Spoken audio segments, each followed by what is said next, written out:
2025년 4월 20일 부활절 예배에 하나님께서 우리에게 주시는 말씀은 고린도후서 4장 10절과 11절 말씀입니다.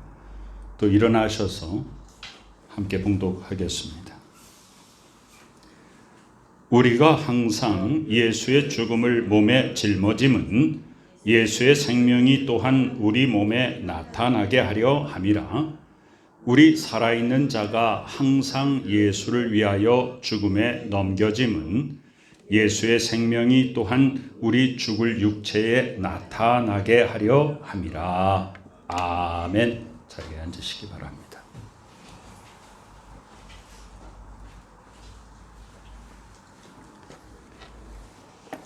하나님께서 우리에게 이 부활절을 앞두고 사순절에 네 가지의 말씀을 주셨습니다. 예수 그리스도의 향기로서의 우리, 또 예수 그리스도의 편지로서의 나, 예수 그리스도라는 보배를 담은 질그릇. 오늘은 이제 네 번째, 나는 그리스도의 누구인가? 나는 바로 내가 죽인 예수를 내 몸에 짊어지고 다니는 자다. 그렇습니다. 우리가 예수의 죽음을 짊어진 자. 우리 한글 성경에 우리가 항상 예수의 죽음을 몸에 짊어짐은 그랬는데요. 영어 성경에 보면은 운반하다라고 하는 단어로 번역을 하고 있습니다. 그러니까 그냥 짊어지고 있는 것이 아니라 예수님을 우리가 모시고 계속 우리의 삶을 살아가는 것입니다. 우리가 항상 예수의 죽음을 몸에 짊어진다라고 하는 것은 무슨 의미인가요? 누가 예수를 못 박았는가라고 하는 것입니다. 우리의 신앙은 십자가와의 거리가 얼마나 먼가 가까운 거에 따라서 우리의 신앙이 얼마나 깊은가를 결정한다라고 봐도 과언이 아닙니다. 예수님의 십자가는 과연 나에게 얼마나 먼 시간과 또한 공간의 거리를 가지고 있습니까? 2000년이 넘는 그 전에 2000년이라고 하는 시간의 거리를 가지고 있습니까? 또 이스라엘 땅이라고 하는 그 먼 지구의 반대편에 있는 물리적인 거리를 우리가 느끼고 있다면 우리는 아직 예수 그리스도의 십자가를 깊이 경험하지 못한 상태인 것입니다. 물론 세상의 많은 사람들은 예수 그리스도의 십자가를 역사적인 사실로도 인정하지 않는 사람들이 참 많이 있습니다. 그러나 우리가 신앙생활을 시작하면서 예수 그리스도의 십자가를 배우게 됩니다. 그리고 하나님이 우리에게 은혜를 주셔서 예수 그리스도의 십자가를 믿을 수 있는 믿음을 주시는데요. 그 믿음이 내 심령 가운데 나를 새롭게 하여서 그리스도 예수의 십자가가 바로 내 것이 되기 전에 우리는 자꾸 지식적으로 십자가를 이해하려고 합니다. 그래서 처음에 우리는 예수 그리스도의 십자가를 그냥 인정하는 단계에 있었습니다. 아, 예수님의 십자가가 역사적인 사실이었다. 그때 그 땅에서, 그때 거기서. 자, 우리의 믿음은 그때 거기서로부터 시작해서 어디로 와야 되냐면 지금 여기에서라는 자리로 와야 됩니다. 그래서 예수 그리스도의 십자가가 그 옛날 저 멀리 있던 십자가에서 이제는 내가, 우리 찬송가에도 보면 거기 너 있었는가 그때에, 이게 우리에게 질문합니다. 거기 너 있었는가 그때에, 주가 십자가에 달릴 때 그때 너는 그 자리에 있었는가? 예수님의 12제자 중에 한 명, 가룟 유다는 예수님을 팔아버렸어요. 그리고 나머지 11명 중에 모두 다 예수님이 붙잡히시니까 도망가고 딱 한 명 남았습니다. 사도 요한만이 예수 그리스도의 십자가 아래 있었습니다. 그렇게 호언장담하던 베드로뿐만이 아닙니다. 내가 주를 위해 죽겠나이다. 난 절대로 주를 배반하지 않겠나이다 하고 다른 제자들도 그렇게 말했습니다.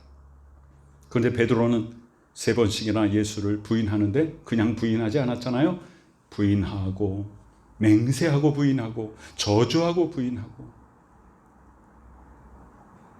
모든 제자들이 다 뿔뿔이 흩어져 버렸습니다. 예수님의 십자가는 과연 나에게 어디에 있는 것일까요? 갈라디아서 2장 20절은 이렇게 말합니다. 내가 그리스도와 함께 십자가에 못 박혔나니 이제는 내가 산 것이 아니다. 내가 산 것이 아니라 예수 그리스도가 내 안에 사신 것, 부활하신 주의 능력이 내 안에 사는 것을 고백하는 것이에요. 그래서 예수 그리스도 십자가는 나에게 어떻게 다가오는가 하면 내가 십자가에 예수 그리스도와 함께 못 박혔다. 이 고백을 하게 하나님께서 나에게 믿음의 믿음을 더하여 주십니다. 그리고 우리는 또 질문합니다. 과연 예수 그리스도는 누가 죽였는가? 라고 하는 것입니다. 그 당시에 타락한 종교 지도자들, 예수님을 시기하던 사회에서 권세를 가지고 있는 사람들, 기득권을 가지고 있던 그 사람들이 죽였습니까? 빌라도 총독이 죽였습니까? 헤롯 왕이 죽였습니까? 그 당시에 예수 그리스도를 환영하던 인파가 5일 만에 예수를 십자가에 못 박으라는 폭도로 바뀌어버린 그 군중들이 죽였습니까? 예수 그리스도를 누가 죽였냐는 질문에 예수님은 내가 죽였습니다라고 고백하는 것이 우리의 신앙의 진솔된 모습이어야 됩니다. 왜냐하면 예수께서 나의 죄를 대신하여 이 땅에 오셔서 십자가를 지셨기 때문입니다. 어떤 찬양 사역자가 이런 고백을 하였습니다. 만약에 이 지구상에 나 혼자만 살고 있었다 할지라도 예수께서는 기꺼이 이 땅에 오셔서 나 한 사람을 위해서 십자가를 지셨을 것을 믿습니다 라고 고백합니다. 예수님의 십자가 과연 누구의 십자가입니까? 우리의 믿음은 누구의 것입니까?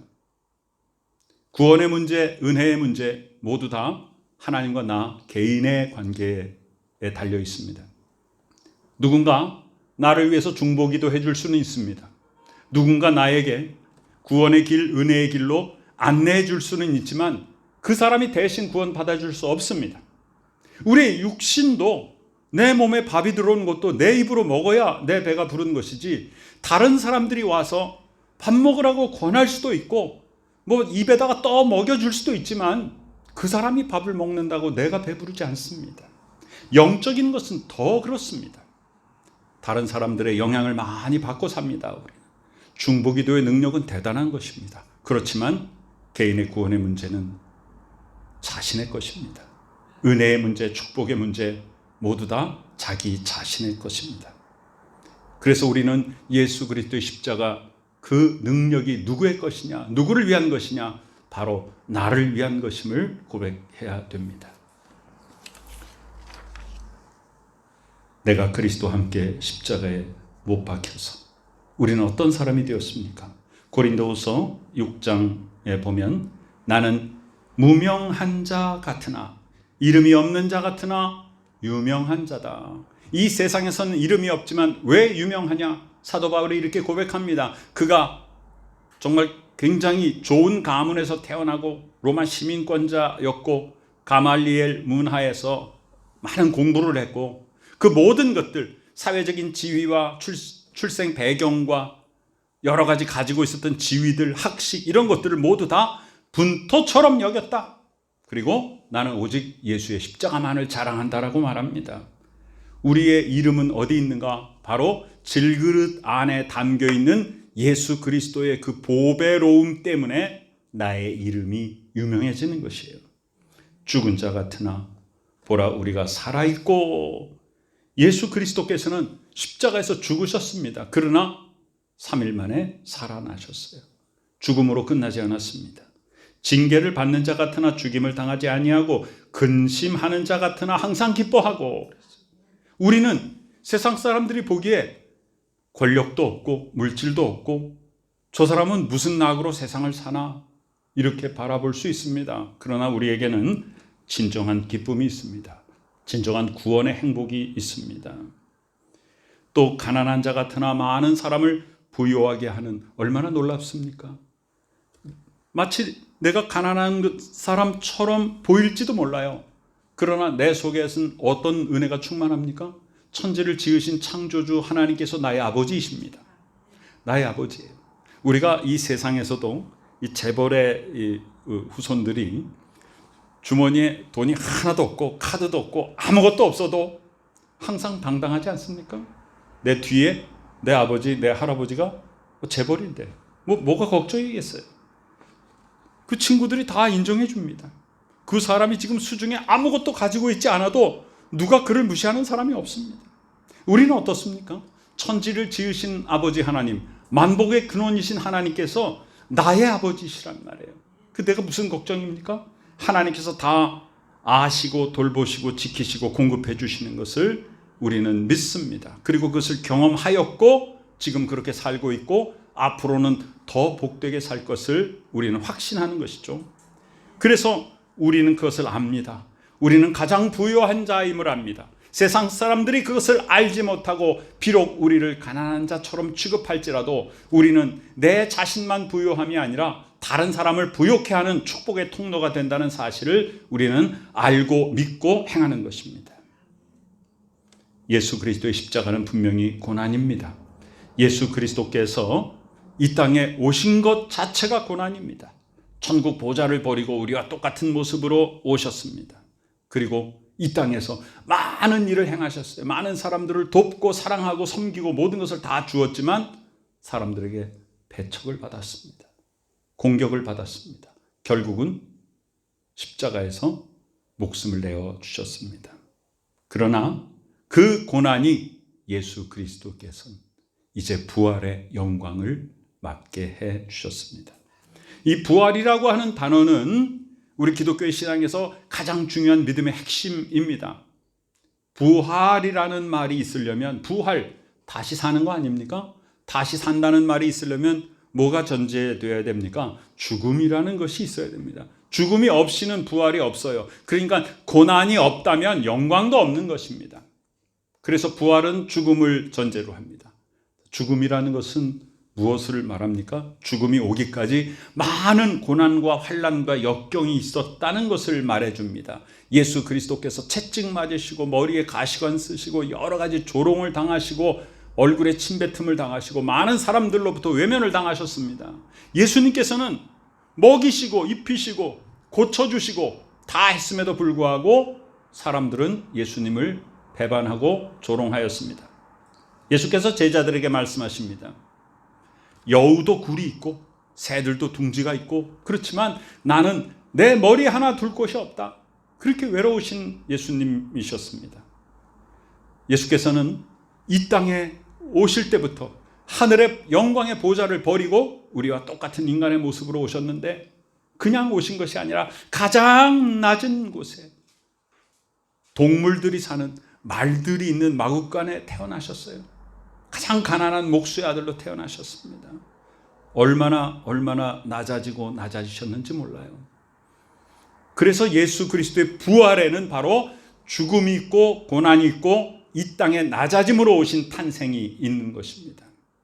그리고 부활 다음에는 뭐가 있어요?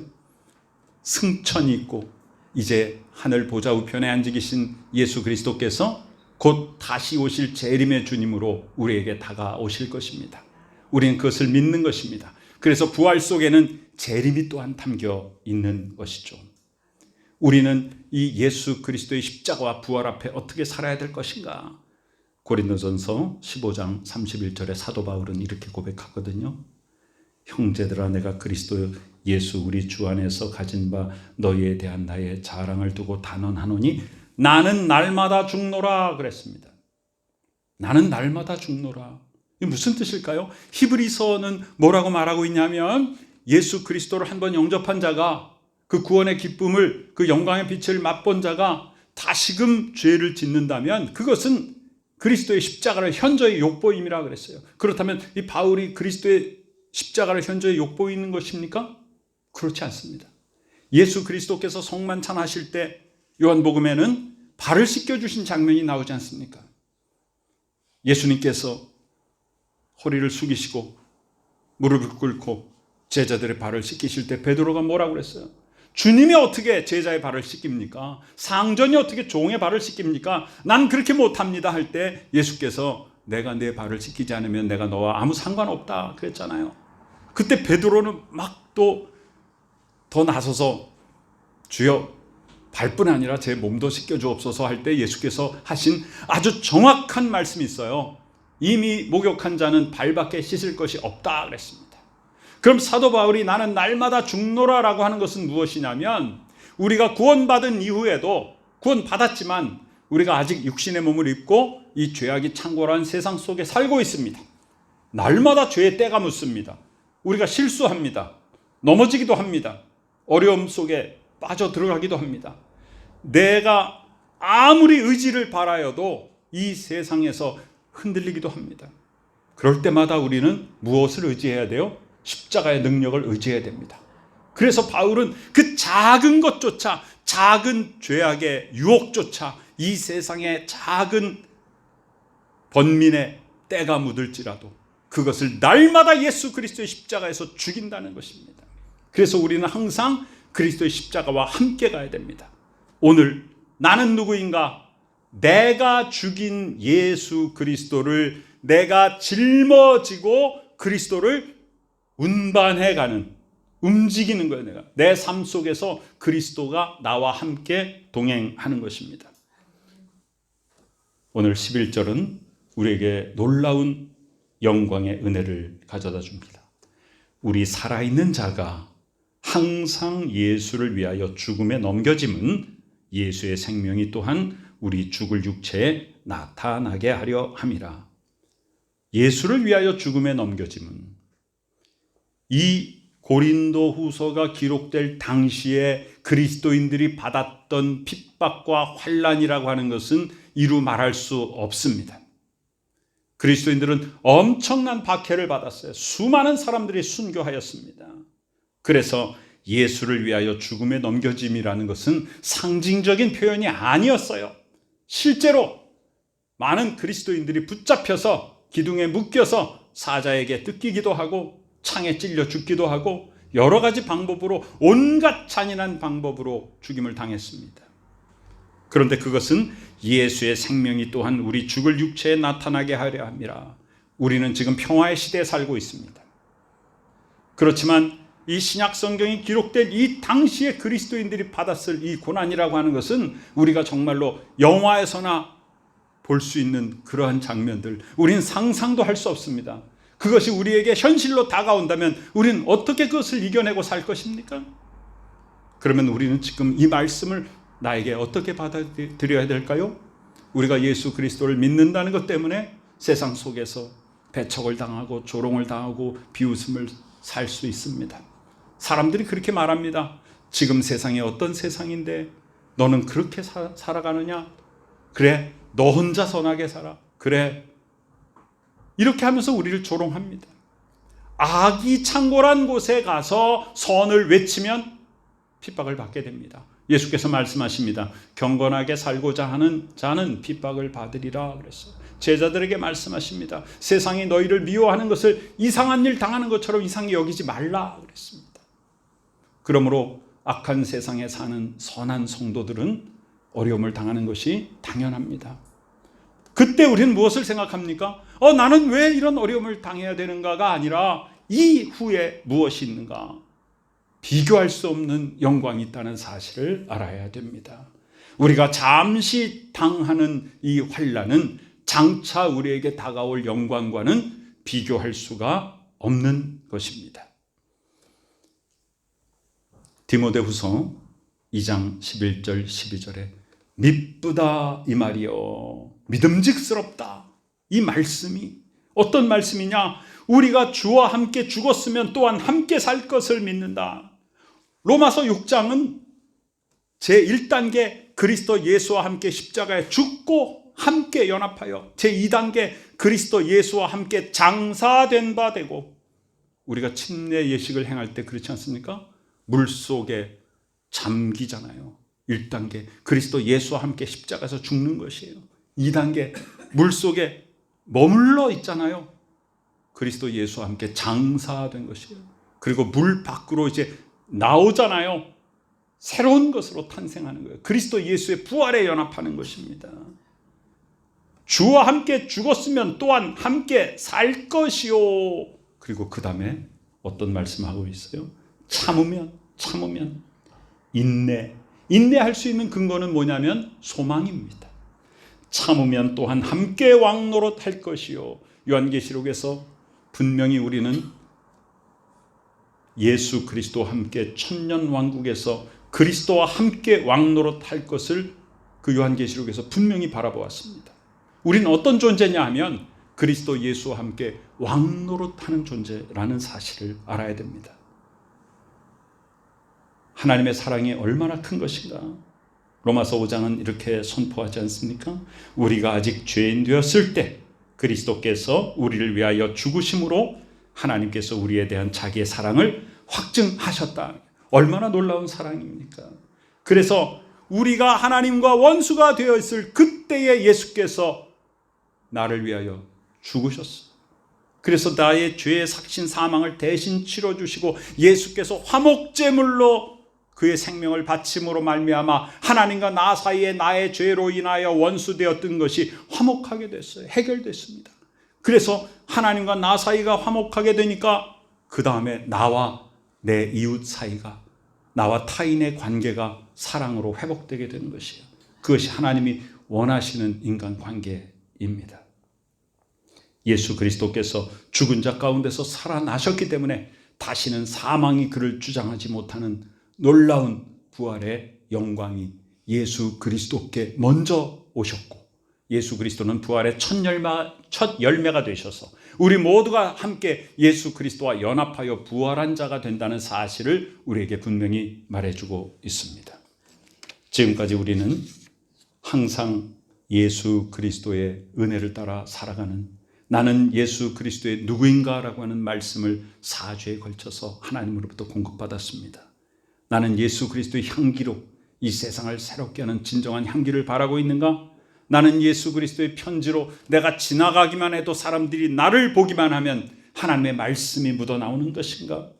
나는 질그릇으로서 보잘것없지만 내 속에 예수 그리스도라는 보화를 담고 있기 때문에 나는 예수 그리스도만 자랑하며 그리스도만 이 세상에 증거하는 자인가? 또한 내가 죽인 예수인가? 나 때문에 예수님이 돌아가셨다는 사실에 대해서 나는 정말로 내 가슴을 치며 내 속에서 그것을 고백하고 있는가?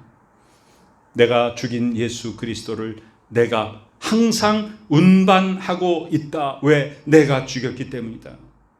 옛날 저 멀리 있는 십자가를 역사적으로 인정하는 것이 아니라 그리스도의 십자가와 함께, 이제 그리스도의 십자가에 함께 못 박혀서 이제는 내가 사는 것이 아니라 부활하신 예수 그리스도의 능력이 내 안에 살아가는 것을 고백하는 부활의 영광의 주가 내 안에 살아계신 복된 성도의 삶을 사는 우리 모두가 되시기를 간절히 축원합니다. 아멘. 모두 자리에서 일어나시기 바랍니다.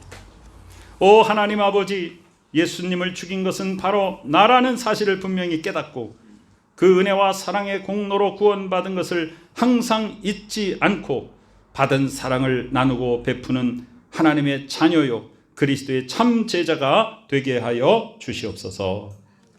지금은 우리 구주 예수 그리스도 귀하신 은혜와 하나님 아버지 크신 사랑하심과 성령의 놀라운 역사하심이 부활의 영광을 우리에게 주셔서 그 은혜를 가지고 더욱더 하나님을 높여드리는 복된 믿음의 식구들의 머리 위에 지금부터 영원까지 함께 계시옵기를 간절히 축원하옵나이다. 아멘.